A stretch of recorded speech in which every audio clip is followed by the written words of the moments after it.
in a sec.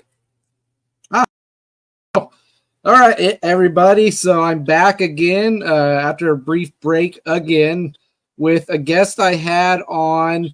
I want to say, was it back in February of this year? Yeah, I want to say it was, man. I just had released Happy Family, and I Yeah. remember me and you having a pretty deep conversation. So, for all the podcast listeners that are not up to speed, go on back, check out our previous episode, right? Yeah, it was a great episode about a great song with a really deep meaning that I had a personal experience with Happy Family, and it's no exception to what we're going to be getting on and talking about with Matt Sassano for part two of this. We're going to be talking about a new song that's not released yet called "Violated," and I had the privilege of listening to this. I think last week, and it's a bit different from what some folks might know from Matt, as far as like the heaviness and the kind of vocal delivery that he uh, uh, has in the song. And I just want to say that Josiah and you are a great pairing together when you guys work on this music. Like he really brings out like that. How do I want to put it? He pulls out your best, is I guess is what I want to say, man. Yeah, I Good really song. enjoyed like working on this particular song, and um, yeah, I think there is kind of just a shift in the heaviness of the song, just because I wanted to offer something both kind of vulnerable and raw, but also it's a very heavy subject. And so I don't know. I think it just comes with those aggressive emotions. And so I'm excited, man. My throat was completely, just torn up. I do the screaming in some of the music, but it's like in the bridge of that song. Um, I had to get my voice reacclimated to screaming that heavy. And so, yeah, I went home with like a really raw throat. And a weird little fact, when I was in the studio with him, I didn't know that, like, I'm not used to screaming like that, but I didn't know that if you smile, it kind of like does something different with the acoustics in your mouth and gives you a brighter scream. So Huh. I was like, hey, Josiah, how do we go for kind of that Chester Bennington high scream? And he was like, smile. So I'm in the booth singing the most, vulnerable, crazy lyrics. There's a section in the song where I'm screaming, I won't stay. And I'm just Right. smiling while I'm doing it. But it was a different experience and definitely a great experience once again with Josiah. Yeah, like I love Disciple. For those that don't know who he's from, he's in the band Disciple, and uh, I want to hear you guys.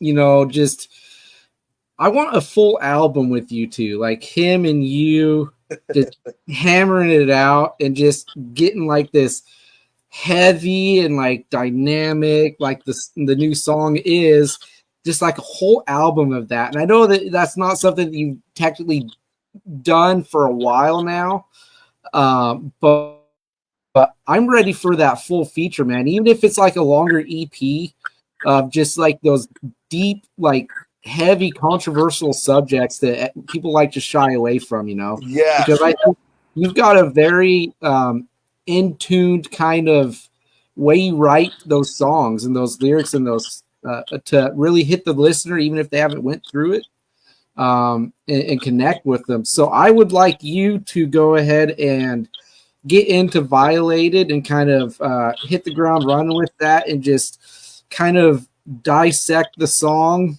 like the Sure. meaning and purpose of it and why you felt compelled to write it. Sure. So the new song is, again, just another very vulnerable, heavy hitting song that I believe that part of why I am here in this music is, not only to highlight my own issues, but give people a space to talk and be transparent with the things that they're going through. So, Violated is a song dedicated to people who have either been A, human trafficked and exploited, or B, just generally sexually abused and just don't know where to go to talk about it. And, this is in a form of abuse that I've never necessarily gone through as far as the sexual part of the abuse or the human trafficking part, but it's something that I thought I would raise an issue about because it's such an under talked about topic, especially in the Christian music industry, man. Like, you know, we're really, I mean, I love a lot of Christian music and all that, but like a lot of the conversations center around people who already believe or already, um, you know, or it's there to kind of just preach Right. to the choir in a lot of ways. Right. And so I wanted something where I'm like, man, we're really opening up real conversations about real people that are going through things that maybe aren't being highlighted in a way that they should be. And so Violated was kind of just something that I wanted to do. And here we are, man. I mean, it's opened up a bunch of conversations already. I haven't even really leaked much about the subject, Right. but I'm working with my friend Mary Nickel, who works directly with survivors. So I'm learning a lot Wow. in this process. Well, it's great that you're not afraid to touch on these heavy subjects that are shied away from. Like you said, in the Christian, just community, or just just the religion itself. I mean, we have bands like Skillet or Demon Hunter and Disciple, and Red, and a lot of others that are Christian bands that will venture into those heavier subjects. But even with those guys, sometimes um, I think they like to consider how just kind of blunt with it they want to be, or if they want to have it be just kind of um, enough there for people to get the idea, right? Yeah. Like you're saying, like I feel like with a lot of Christian music, like when my mother listens to the Christian radio a lot, and it's like the contemporary stuff, right? Yeah. And majority of what you hear on there is just all the worship type songs, and just songs that talk about like coming to God, and things like that. And you don't, and it's probably for a reason, you don't hear songs like what you're about to release that is like kind of like the not so easy to digest kind of topics, like almost like if you're a Christian artist, you shouldn't be writing about it. But I disagree, because isn't it all about, in the most religions, kind of freeing the person from whatever they're struggling with, and giving them like an outlet where they could go to it, feel heard, and start to heal, right?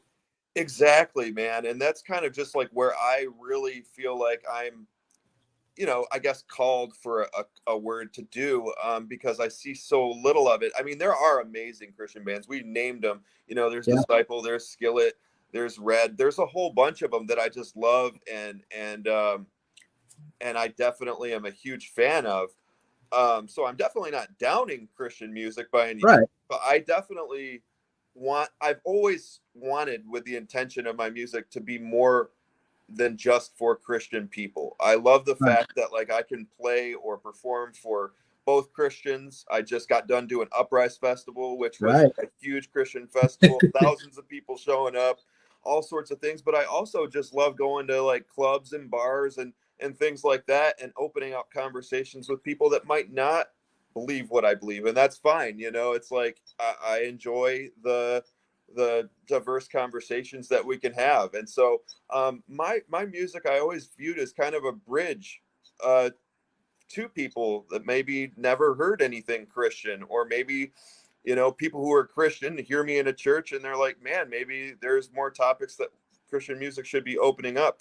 And so really that was my attempt. And I think it was also like just very heavily motivated by my own upbringing. You know, we talked about it a lot on the Right. last podcast with my domestic abuse and cerebral palsy and everything, disabilities. And so there was these topics that I went through without life, and I would have loved to hear more Christian or just general musicians talking about like the things that I was going through. Because while we were listening to a lot of music, none of it was really like made me feel heard. I mean, I would hear a lot of great Christian music, but it wasn't really like meeting me where I was at in my pain. And so that's Right. kind of where I come from.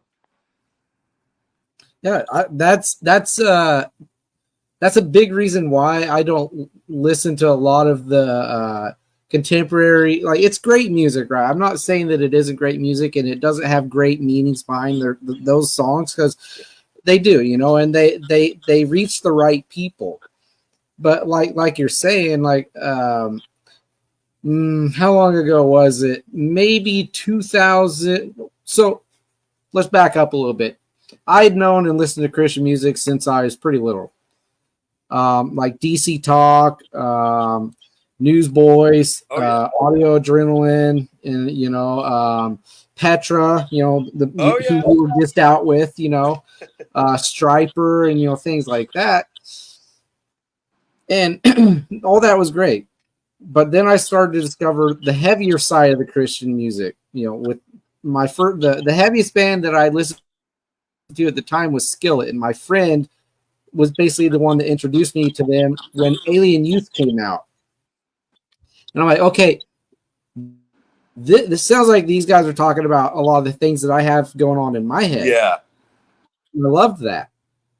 And so I think you're 100% on the right path with how you write your music and the way it sounds, because it will reach that non-Christian person, right? Who maybe isn't a believer, or who is maybe on the fence, or maybe feels, and it's weird to say this, maybe ashamed to listen to Christian music and admit that they listen to, because that there's the stigma with it, right? Oh You know what yeah, I man. mean? Yes, I remember that. Like, I remember back in the day when I was like in fourth grade, we went on a field trip, and my Yeah, dad had these cassette tapes, right? But all he ever listened to was Christian. And back in the day, my friends, when I was even in fourth grade riding the bus to a field trip, they were listening to like Bon Jovi or whatever, like yeah, mainstream rock. And they were like, "Well, what do you got?" And I'd like whip out like some Christian stuff, and nobody like knew or related to it. So it kind of made me feel a little alienated. Like I said, I'm not bashing Christian music. That's just kind of the reality for a PK, where like that wasn't the consensus music out there. And so I love just giving people something that they can relate to, and that just isn't afraid to shy away from those heavy issues. And I think the way that like we're kind of breaking the mold is because I've had like 4 consecutive number ones on Christian rock yes, radio. And so I'm able to like, I don't even know what it is, man, but I'm just so grateful that I've been able to like make these songs catchy and radio ready, but also like infuse them with a lot of like hooks and cool things that draw people in on radio, so that these huge conversations get highlighted, which is so cool. And that's why I admire bands like, Linkin Park or people like that. They always talked about these heavy issues, but in a way that like was singable, and like in a way that mm-hmm. really captured the radio waves, to where like, okay, these songs about human trafficking and sexual abuse Right, can now be singable songs that people get behind, because they're written in such a way that have quality in mind, and have uh just those things in mind, where it's like, is it catchy, is it relatable, does it have all those components? So it's like mixing the gritty underground aspects of music with like the radio aspects of music, which is kind of awesome.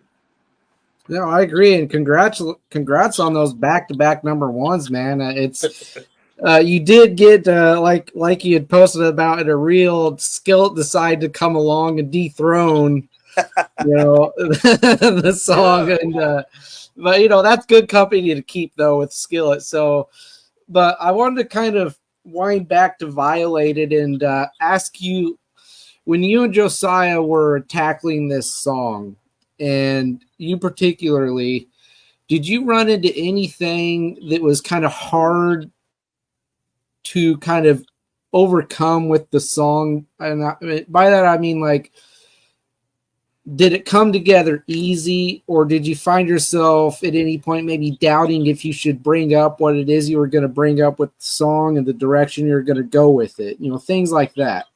Sure. So how this all came about is, like I said, I work with a girl named Mary Nichols. She helps me with my Spotify strategy, and just she's been a huge like advocate of me throughout life. And she works for an organization called Exodus Road, which I Right. don't know when it was established, but they basically provide help and resources to people with human trafficking.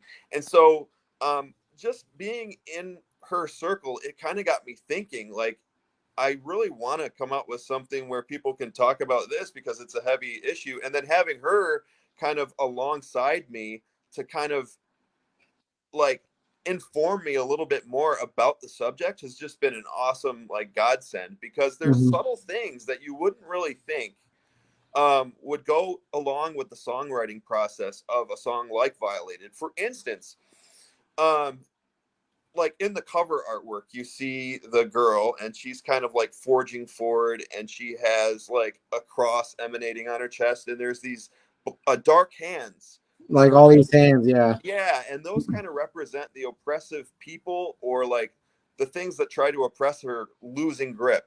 Now, when you're doing human trafficking, what I didn't know, when you're doing subject like this, typically what people don't like to see in the human trafficking world is like depictions of overt oppression. So like things like chains and Right, gags and weird and stuff that you typically would associate with human trafficking. That's something that survivors don't like to typically see. So I had to alter my artwork. I had like a whole different idea for the artwork. I had some lyrics in the song that, I was well meaning, but I just didn't know that this was like, offensive to the trafficking survivors world. And so I've had to like tweak a lyric here and there. I had to kind of do the artwork, but really with everything in mind, I wanted to just make it all about them. And like I said, I could relate on some level, because as somebody who's gone through cerebral palsy and stuff, I don't like to be seen like a victim and stuff like that. And that was right, something that I had to learn from Mary, of like how to approach this in a way that's both raw and real, but does not place the emphasis on the victimization of those people, more of survivor stories. And so that was a learning curve. right, right. And since I don't write music and record and put my own things out there, uh, but I am a writer, so I totally know what you mean as far as when I do share things and it's about something that might be triggering for somebody. You do kind of have to think about how it might be interpreted and what it might do internally with the person. And so I think you did the right thing by considering all that and then going with something that wouldn't make those people feel like what was the word you said, like the focus on the victim side of it, is that what you said? Yeah, so like, yeah, you want to make it like, I think it's always more refreshing to hear about a survival story. Like, Right, like I said, as somebody with disabilities, I always hated being defined by my victimhood. I always wanted to be defined by like what I've come through. And so it's like the same kind of thing that I wasn't thinking in the beginning of this process, but that I am now thinking. And that's why like on the artwork we removed the chains, because like that's something you typically see, and that's not necessarily like that resonates with you, but that doesn't resonate with the right, victims of human trafficking per se. right. And as far as my own kind of experience with what the song talks about, as far as on the sexual side of it, the family member that I've talked to you about that had an experience with this, the song I plan on at some point, whenever I see them next, uh, I want to show her if I would have permission from you to do so, since it's not released yet, and kind of maybe get her feedback on the song and maybe how it made her feel, positive or negative, Yeah. and maybe get back to you with like her, the feedback that she might have with it, because I think if I explain to her the intent of the song and what it's supposed, like your ultimate goal with it, the two sides of it, the two different topics, I think that she would feel, because we as her family, we have always been 100% in her corner, and she's come so far from that point in her life to now, but there's still so much of that you could tell that she struggles with, internally. Yeah.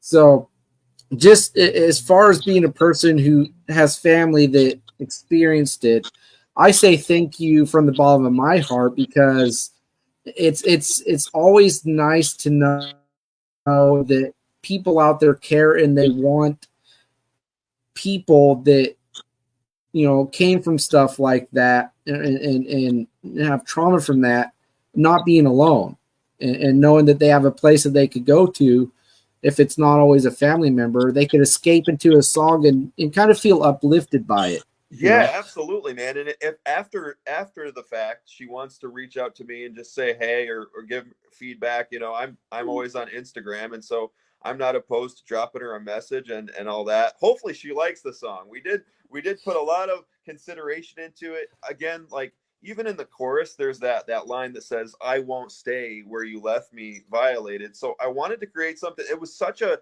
interesting balance because you want to create a song that confronts the reality of it, but putting that like "I won't stay" line in there really made it like to where it's like highlighting the survivor stories and highlighting that process. And so I'd love to hear her story. I'd love to kind of get your feedback after this podcast about what she felt when she hears it.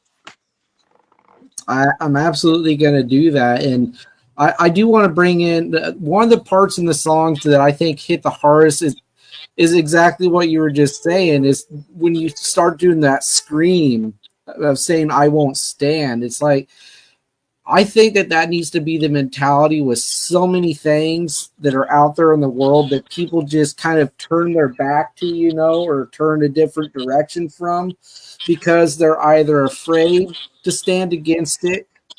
They don't want to Yeah. be judged for standing against it. They're afraid of being targeted, you know. Mm-hmm. And I would say that that's all stuff to consider, but when you're seeking to try and bring change to something, whatever part or whatever kind of thing in the world that it is that you're wanting to change, you can't get there unless you start. You know what I Yep. mean? Yep. So Yeah, just kicking that door down, kicking that door down, making the yeah, conversation a kicking it little bit down. easier for people to confront.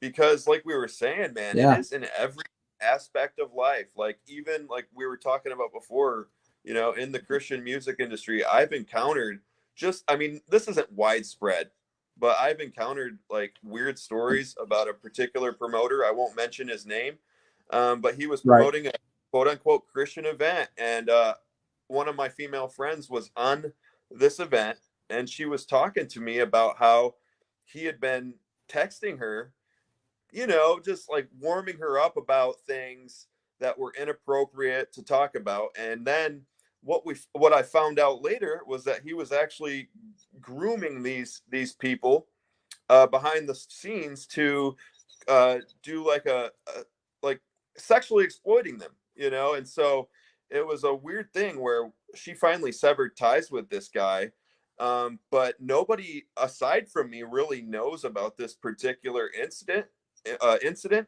because it hadn't been, I don't think it was exposed on like a huge scale, but like that was just something that I encountered 2 years ago. And you think, that could never happen in a Christian music industry, or that could never happen here or there, but it's literally everywhere. I looked up the statistics, and I think it was something like 35 minors a month just in Tennessee are human trafficked. And so this can happen anywhere, and it often doesn't look like what people think it looks like. Oftentimes these Yeah, people are exploited by loved ones or family members or people in their close corners, people that just on Instagram, online. I mean, we hear like the sensational stories about like Diddy, and there's a lot of yeah, that polarization about, is Andrew Tate or somebody like that a human trafficker? And the more right, evidence that you stack up, you kind of start to question. But right. like it happens everywhere in every corner of the world, and so it's just one of those things that, like I said, it's not going to get brought up on K Love. It's not going to get brought up on No, the mainstream Christian rock rate or mainstream Christian radio. And so yeah, I'm excited to bring this forward. And like I said, dude, like just the fact that you have people that have experienced it in your life and are willing to talk is pretty fascinating, because it just shows that it's so widespread. yeah, it is. Much deeper than either one of us might know, too. And what I hope with your song "Violated," I hope it's kind of a step in the direction with the Christian radios and within the churches and all that stuff, of kicking down all those doors that are just keeping that from being topics discussed, and just discussing them. Because prayer and thought and stuff like that isn't the only component that bring on the change. It's just part of it. When you stay tight-lipped, so to speak, about it, like I said earlier, you can't expect there to be change if you're just thinking these things in your mind, but not speaking them and being verbal about them.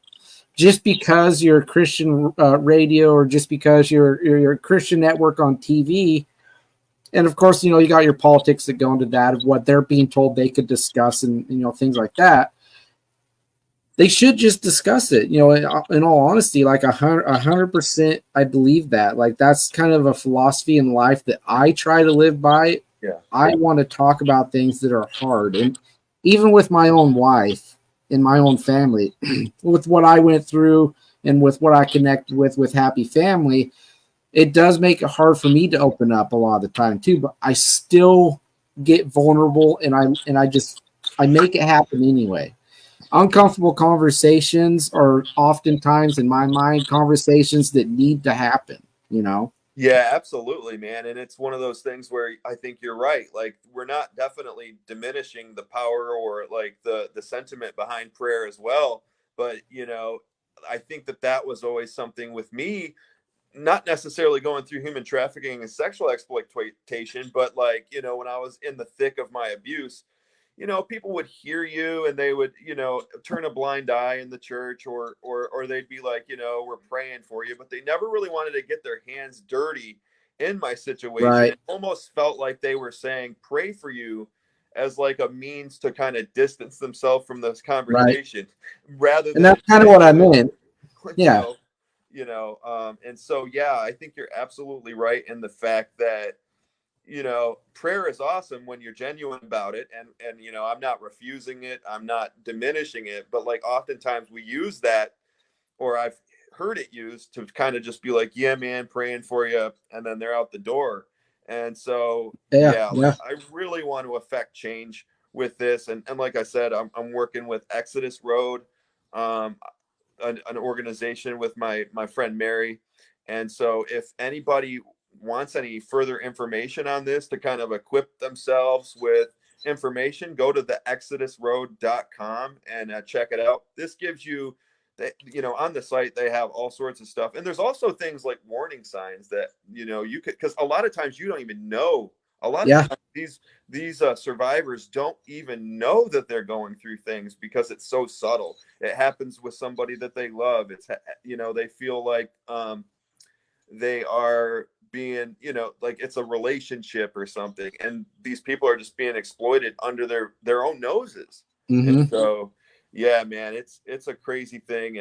And what I just wanted to ask you, what was your kind of first visceral reaction when you heard the song Violated? So I both love and hate that I'm like this with music, but it's probably just because of how deeply I attach myself to music to like heal and escape and all that stuff.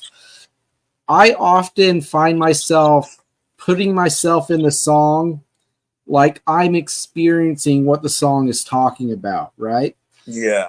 I don't know if you want to call that like a vicarious kind of thing, but uh, I'm not ashamed to say that I got teared up, I got choked up listening to it, because you think about these people that go through this stuff, and I'm just like, the way the song sounds and what the song's talking about, the reaction it got for me, I think, was the reaction that I didn't expect, and I think that's a good thing, because that's how you know that you're talking about in the song. I want to say it's not for nothing, and it stands for something. Mm-hmm. So I think my reaction was powerful to it. I definitely felt affected by it. Having family that went through one aspect or one side of the song. So yeah, it was a powerful reaction, man. I cried a little, and then I felt better after I listened to it, and like, this song is gonna do good things. Hey man, well I'm glad to be a part of it, and like I said, man, it's October 25th is the release date, All and right. so be pre-saving on Spotify. A lot of times, man, I'm trying to get people to pre-save stuff on Spotify, and it's just like asking somebody to, you know, do something completely, because I understand that nothing's really in it for them when they go and pre-save. But if you do that, man, it gets my numbers up and it helps kind of amplify this message, and it just does well for my Spotify algorithm in general. So if you have like 2 seconds and you want to do something that seems useless and kind of monotonous, go and pre-save it when we get those pre-save links up. I'm not exactly sure when that'll be, but as soon as you see a pre-save link, if you would love to amplify this message with me, please go and do it. Yeah, I'll do my part too. I could throw together a flyer with the pre-save link and all that stuff when you got it, and help spread it around too. I only have about 160 people on Facebook that follow the podcast, but that's still 160 eyes that could potentially see it and Hey potentially man, yeah. save it. So Yeah. Yeah, I mean, I'm all for that. And so, yeah, just getting people to pre-save is a tough gig, but we can do it, man. Like, I learned in this industry, in the musician industry, you have to kind of, milk water from a cactus a lot of times in yep, every aspect. And so if we can do crazy gigs, eating ramen noodle across country, I don't, pre-saving a thing could be a cool thing for them to do if you want to do it. So I yeah, appreciate it. yeah, no problem. Hey, if you don't mind, we could segue into some other topics. I wanted to bring up. I want to bring up Uprise, and I wanted to bring up your little couple of shows that you did with Petra it was at the anniversary shows, right? Yeah, man, it was so cool. I just got off of their tour. It wasn't, just fresh, but in April, it just came unexpectedly. And I don't know if your listeners know too much about Petra, but anything to do with the Christian rock world, they were kind of the pioneers of this. That would kind of be like, in a mainstream sense, going on Yeah, tour with Ozzy, And so for somebody like me, it was just like such a unexpected type of thing. I had a friend who kind of knows Bob Hartman, which is the guitar player, and he just said, yeah, you ought to have Matt on tour with you. And they're like, who's Matt? And and so then that just kind of built. And the next thing I know, my mom comes home and she's like, I got some really exciting news. I thought maybe, pizza for dinner or something. And she's like, man, you're touring with Petra. So I went out with them in Florida, and did about, a good couple day tour. I mean, I love their touring too, because I've been on tour with various bands, but they kind of stuck in one central area in Florida. So you weren't going like state to state, uh, right. night after night. You kind of, 4 hour trip here, 4 hour trip there, and then you were pretty much off to the races. But to see them live in their 80s, I think they're like in their 70s and 80s, still going. It just inspires you, because you're like, man, I'm tired at 38. I don't know if I could keep it going into my 70s and 80s. Yeah, I mean, I was pretty thrilled for you when I saw that you announced that, and that you were going to be going out with them, and it brought back memories of when I was moving to Texas and I had a Petra cassette. Oh, no way. And I can't remember the name of the album, but it was their kind of their heavier kind of material on the record. And I remember listening to that front to back, like the entire way there, just Really? like, tirelessly. And like, again, I can't remember the name of the album. I don't remember the song titles and anything, because in all honesty, I haven't listened to it since that trip. And that's because I lost it. Like, I don't know where it went, what happened to it, but it just evaporated or something in there. So definitely a band that I think a lot of other bands in the industry, the Christian rock world, owe a lot to. And so seeing you go out with them and have such a positive experience with them, I think it's just testament to why they're so influential and why they have so much longevity, where they could go out in their 70s and 80s and still have an audience to play to.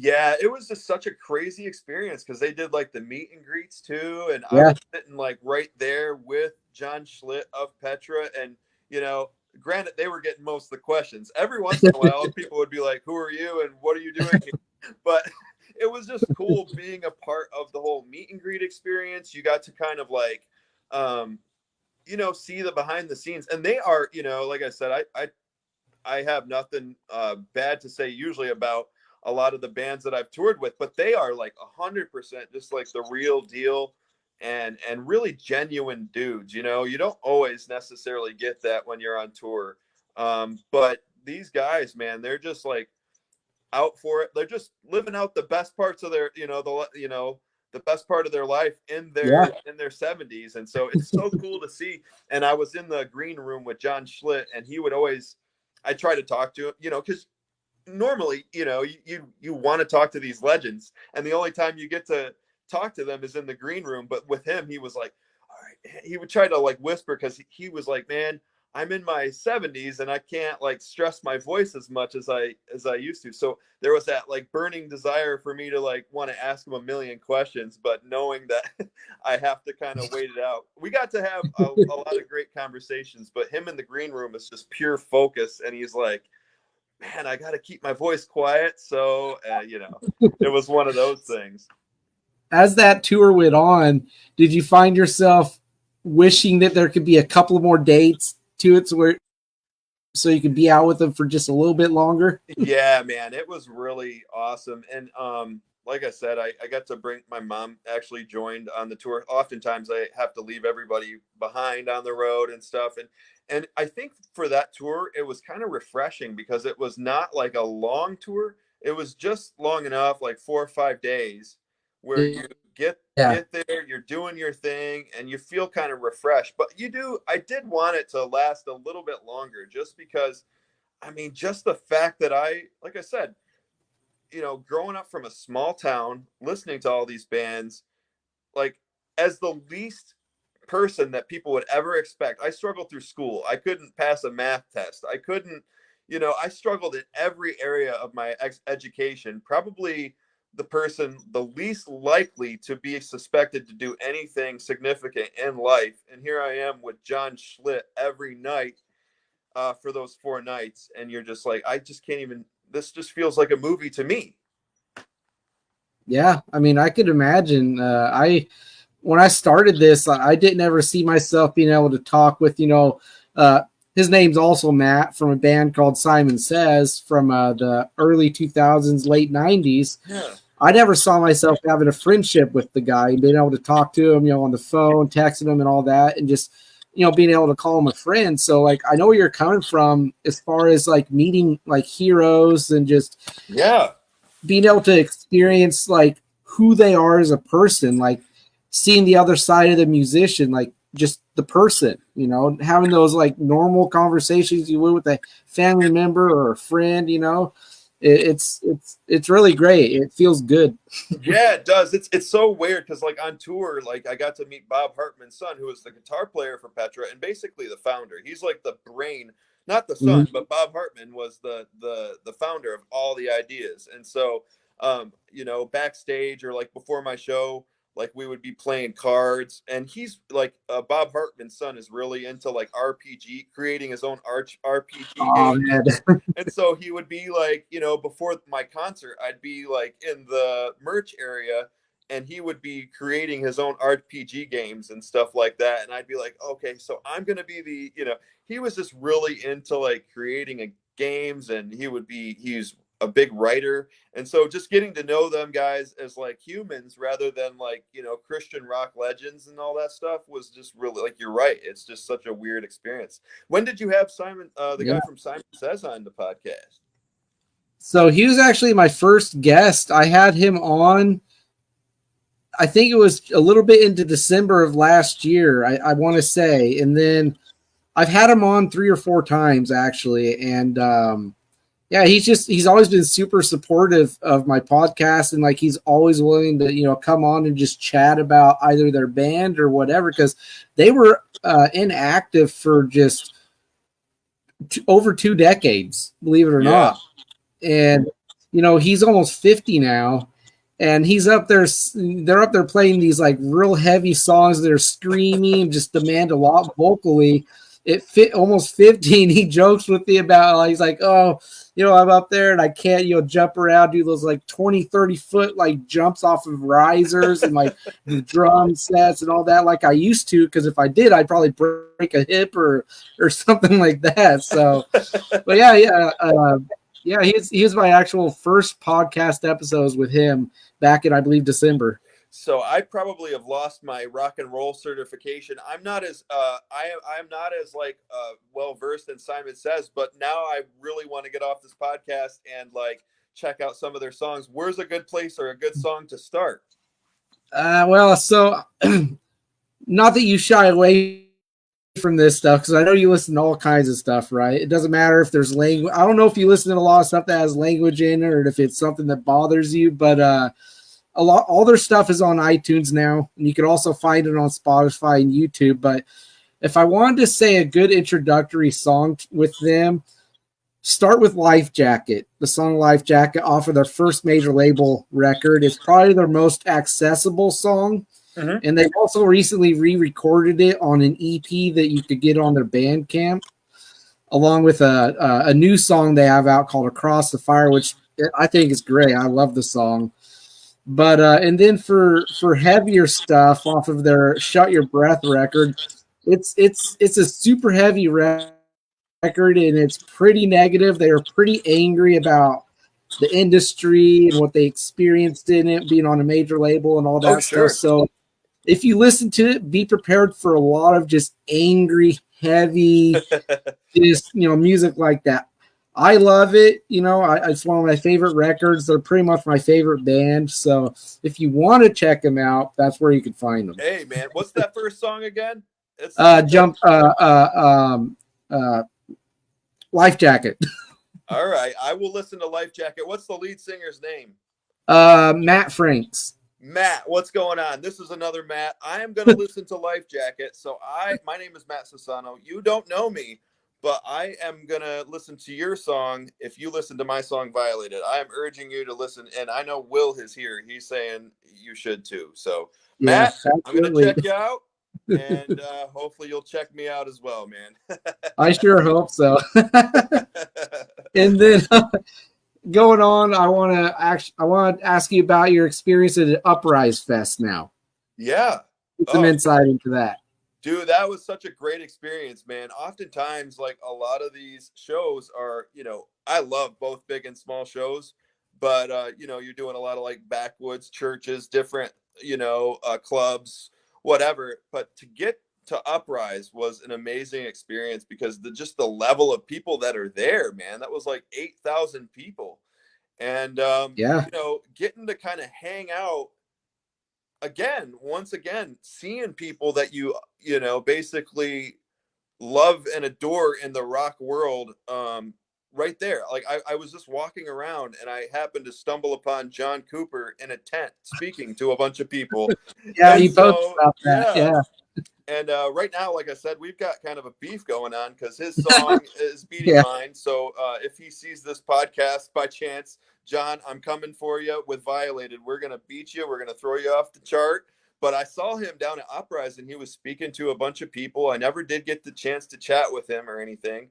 But it was just such an interesting experience. You'd go to one tent, you'd see John Cooper. You'd go to another stage and, another big, huge music titan would be there. And it really felt like a family event. Like there was all sorts of people that came, and I didn't even really know that there was people that knew me there. But like, here's another interesting experience. I was sitting in the merch table or at the merch table, and this lady that I'd never like knew about or heard from, she just came up to me with tears in her eyes. I was like, I don't know what the heck is going on. Like, what is going on? She just approached me. She's like, your song saved my husband's life. And I thought, like, I'm not John Cooper. Like, I know I maybe look a little bit like him, but I'm not John Cooper. What are you talking about? And she's like, Right. no, man, like, you're the reason that we're here. When my husband, has been going through a lot of just difficult things in life.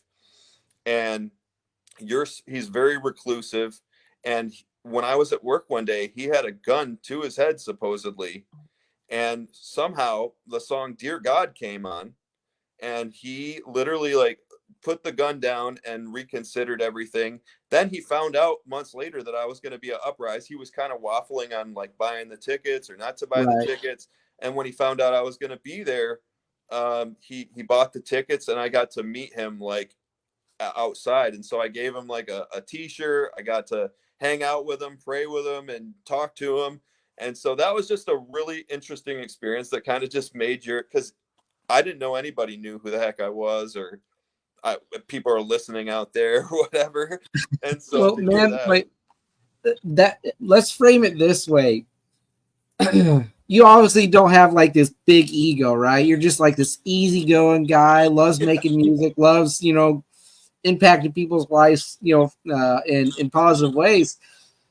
You never quite know exactly what kind of reach or what kind of impact your music truly has until someone like that you meet and they share the story they have connected to your music, you know.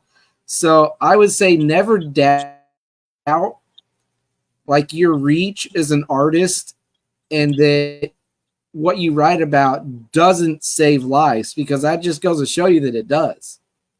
yeah, man, it was just such a shocking experience. I'm just sitting there, and like she just broke down, like Yeah. literally just folded, like on demand. It was almost as if I just like hit a switch on a remote, and she just like claps down crying.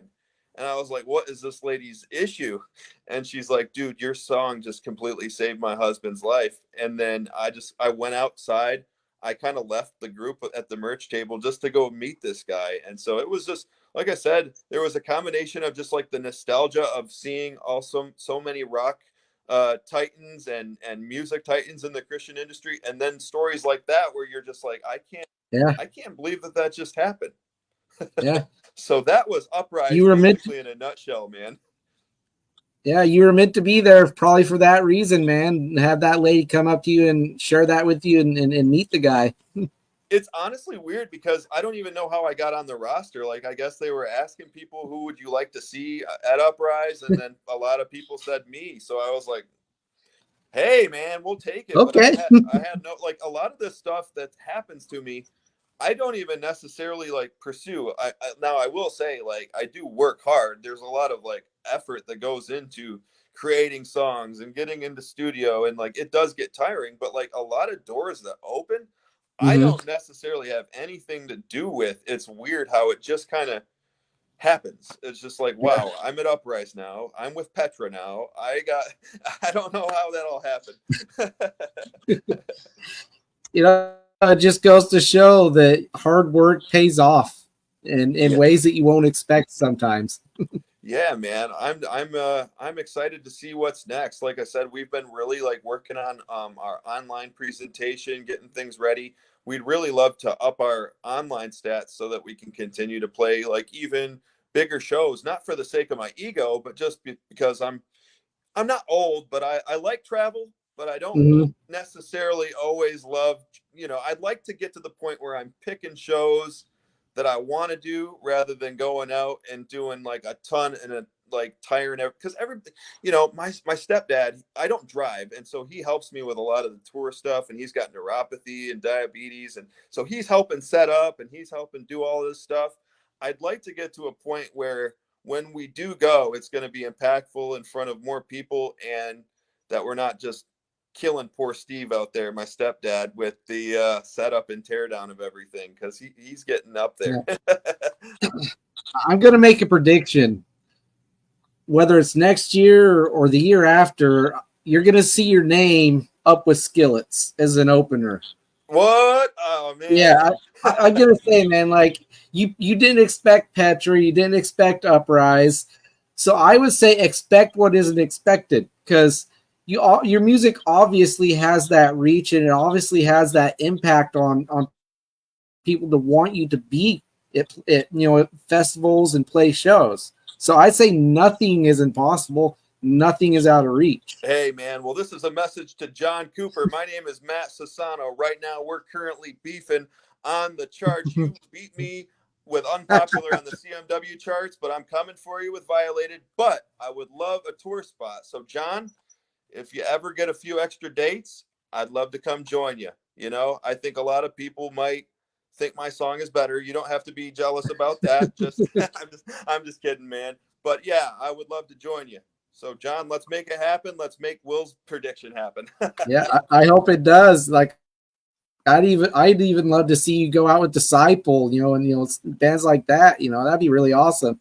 I mean, you already work with Josiah, so I mean, Yeah, we're working on it, man. I mean, I already had like a collab with Josiah. He's on my song In Defiance, which was really cool. He sang on it.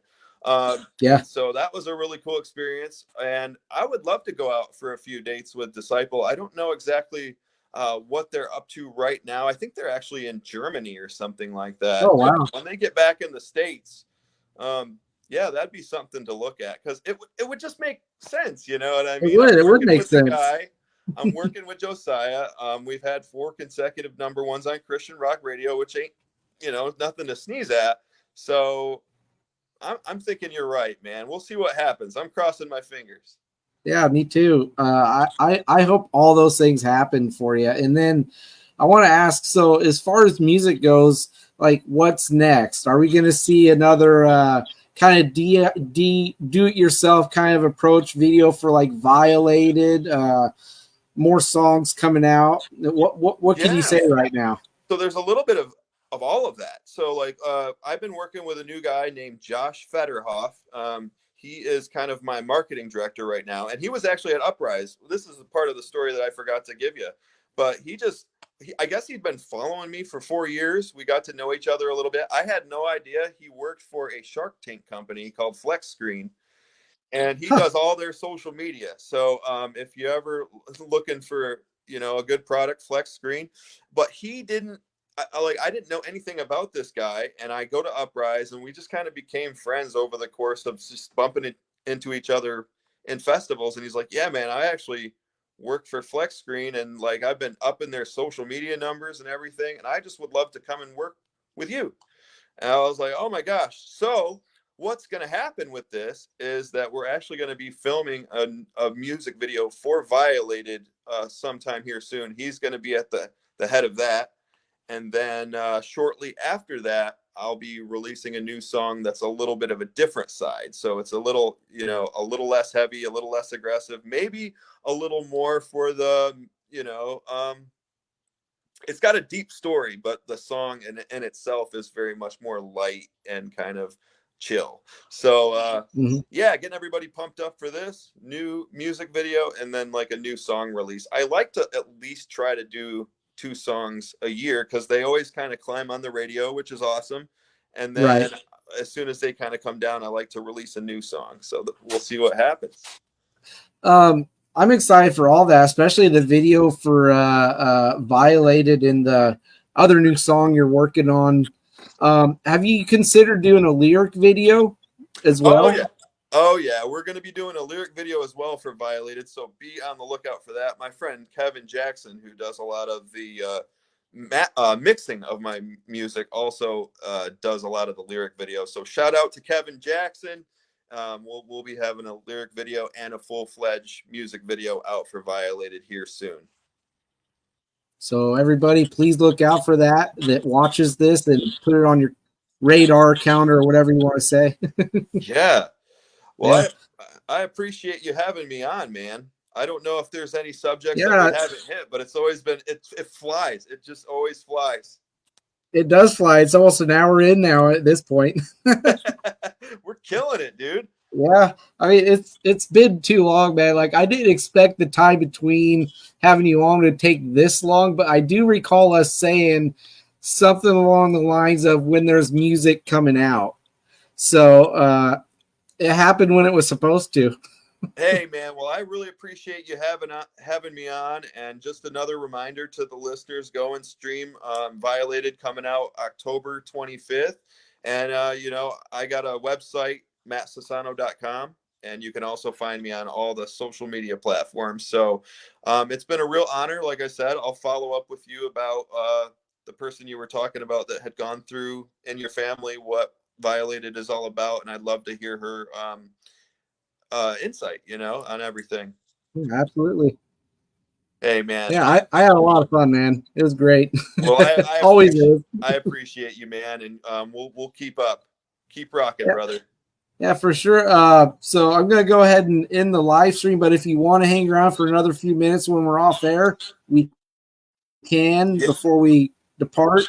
And then after that, yeah, we'll definitely be in touch. Yeah, awesome, man. Like I said, anytime I got a new song out or whatever, not every time, I guess, but like anytime you feel compelled, have me back on, man. I love having chats with you.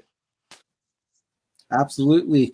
Everybody, thank you for tuning in. I saw listeners popping in throughout the stream.